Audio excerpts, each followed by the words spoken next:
오늘은 이제 마지막 주제인 것 같은데 대학 진학 분야로 좀 넘어가 보도록 하겠습니다.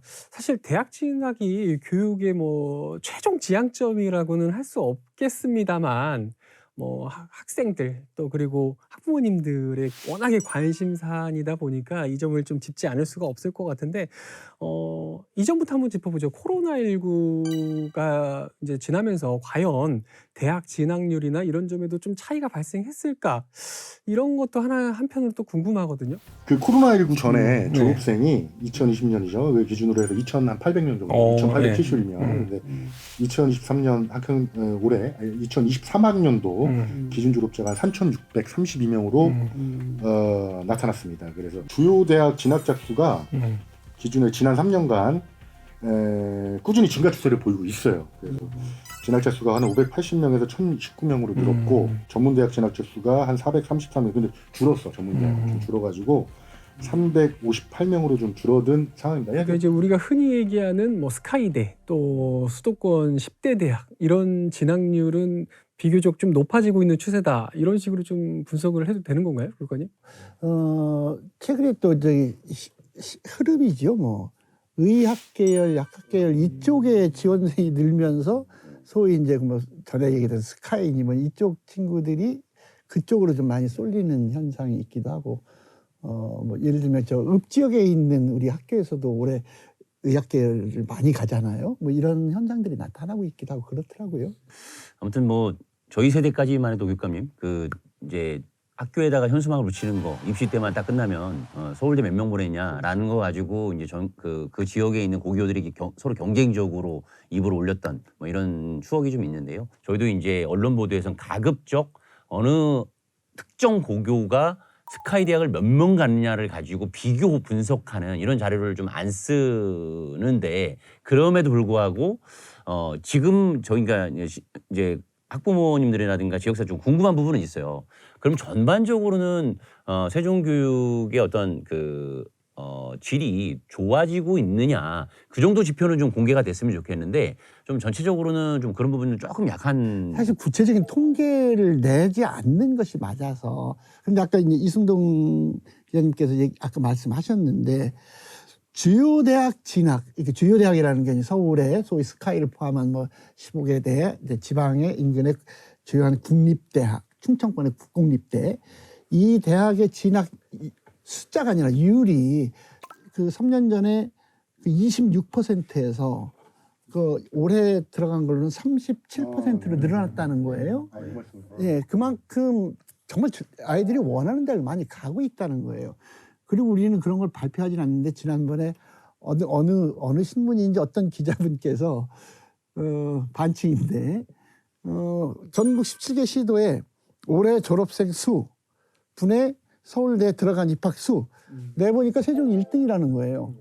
물론 그렇게 말씀하실 때 영재학교도 있고 뭐 국제고도 있다고 하는데 다른 모든 시도에는 바로 그러한 특목고와 자사고가 다 있습니다. 그거 다 포함해서 하는 거거든요.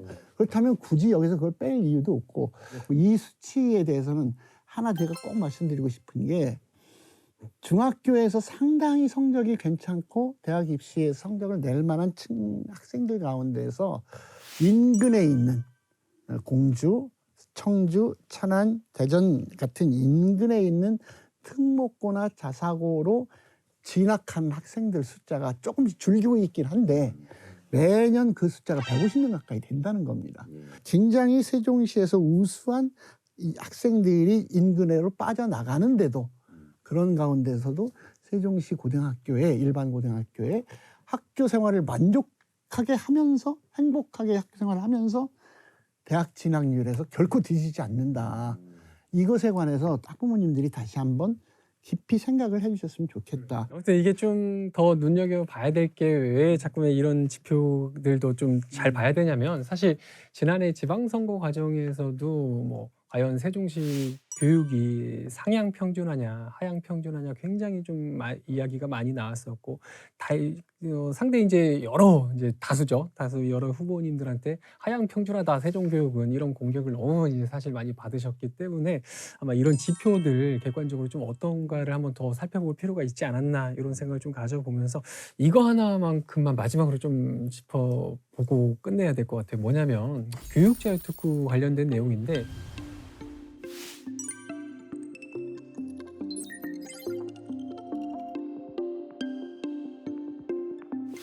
일부에서는 걱정의 시선도 많이 있었지만 또 일부에서는 기대감의 목소리도 많이 나왔고, 이게 과연 어떻게 흘러갈 것이냐에 대한 그런 관심도가 굉장히 높았는데, 사실 지난 1년 동안 뭐 진일보된 것이 전혀 없다라고 느껴질 정도로 그 후속적인 이야기가 좀 없는 것 같아서 일부 학부모님들이나 시민들께서 좀 궁금해하시는 상황인 것 같은데, 현재는 좀 어떤 상황인 거죠?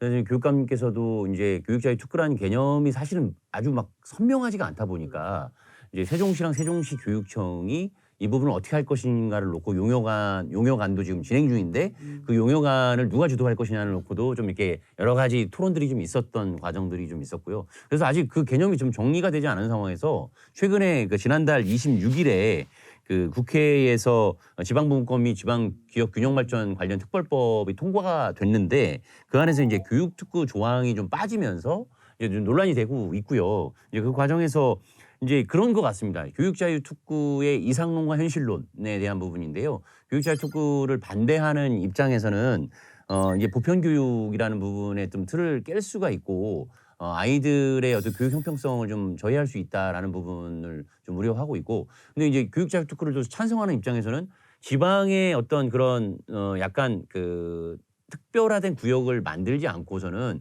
계속 수도권 대학, 수도권만 바라보는 교육 구조가 바뀔 수 없다라는 현실론, 뭐 이런 부분들이 좀 맞닥뜨려져 있는데, 약간의 뭐 서로 간의 어떤 논지의 그 타당성도 일부는 있는데, 세종시가 그래서 저희 지역사회에서 언론에서도 그렇고 좀 이 교육자유특구를 세종시가 새로운 모델을 만들어가는 데 있어서 담론들을 많이 형성해 가면서 대응을 하지 않을까, 그런 생각이 듭니다. 근데 이제 뭐 특혜 지원 대상 학교랑 또 일반 그냥 뭐 거기에 제외된 학교로 좀 구분될 수 있다는 또 기숙학교 이런 문제 때문에 좀 고민이 많은 것 같은데요. 저는 기본적으로 학생들에게 좀 더 다양한 선택의 기회를 주기 위한 교육특구에 동의합니다. 애초부터 그렇게 얘기를 했고, 실제로 그것이 세종교육특구를 할 때 그런 특별한 학교뿐만 아니라 세종에서 아까 우리가 이야기했던 교육 과제를 해결하기 위한 특별구역으로서의 세종교육특구도 저는 할 수 있다. 세종시법 개정할 때 이것도 넣었으면 좋겠다 생각을 했고, 그렇게 논의가 좀 건강하게 진행되기를 원했는데, 그 소위 명문 고등학교가 기초단체에 없어서 아이들이 빠져나가니까 명문 대학을 갈 수 있는 명문 고등학교 설립 권한을 각 지역에 주는 것이 특구인 것처럼 오해하게 법이 진행이 되다 보니까 이거는 아닌 것 같다. 그래서 그 여야 간에 치밀한 논쟁하다가 아예 이게 빠져버려가지고 특구 논의 자체가 지금 애매하게 돼 있어요. 그래서 이제 세종시하고 세종교육청은 어쨌든 그럼에도 세종시가 교육특구가 된다면 어떤 걸 하면 좋을까라도 좀 하자. 그래서 연구 용역은 지속적으로 추진하는 것이 좋겠다라고 지금 실무 협의를 좀 하고 있는 그런 상황입니다. 아무튼 뭐 그 연구 용역 결과 어떻게 나올지 굉장히 좀 관심사고, 정부나 아니면 정치권에서는 또 이런 교육자유특구의 명확한 좀 방향성을 좀 서둘러 좀 제시해야 되지 않을까.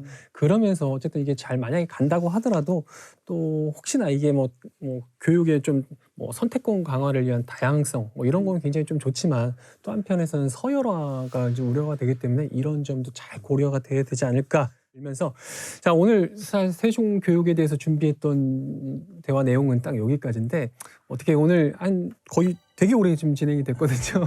어떻게 참여해 보시니까 어떠셨어요? 젊은 기자님, 끝없이 공부하는 기자님, 세종 시민의 궁금증을 풀기 위해서 노력하시는 두 분 기자님의 전문성을 오늘 다시 한번 확인하면서, 아이고, 세종 교육에 대해서 이렇게 깊이 자료 하나하나를 통계 자료까지 확보하면서 들여다보고 계시구나 한편으로 고마우면서 한편으로 아이고 더 잘해야 되겠다 이런 생각을 했고요. 정말 우리 뻔한 뭐 지난 1주년 뭐 돌아보고 뭐 이런 거보다 세종교육 현안에 대해서 그냥 편안하게 말씀 나눌 수 있었던 게 너무 좋았습니다.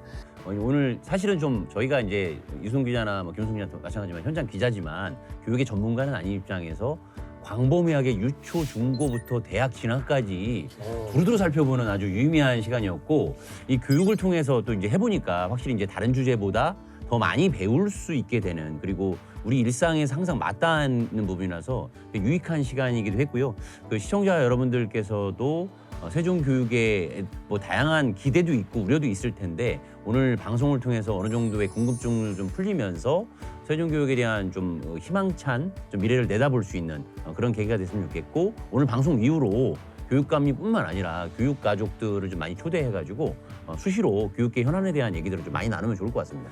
퇴임 전에 저희가 다시 한번 꼭 모시겠다는 말씀. 퇴임 아니 좀 1년 그렇고. 되셨는데 뭐 퇴임전이야. 1년에 한 번, 최소 1년에 한 번. 아니, 너무 특혜 아닙니까? 자, 아무튼 조만간 저희가 다시 한번 또 모시기로 하고 오늘 굉장히 좀 짧은 시간이었는데 좋은 말씀 감사드리고 앞으로 남은 또 3년이라는 그런 재임 기간 동안에 모든 학생과 학부모님들이 정말 행복할 수 있는 그런 세종교육 만들어 주시기를 대신해서 좀 당부드리면서 오늘 이 시간 마치도록 하겠습니다. 네, 지금까지 시사토크 견제구 시청해주신 여러분 고맙습니다.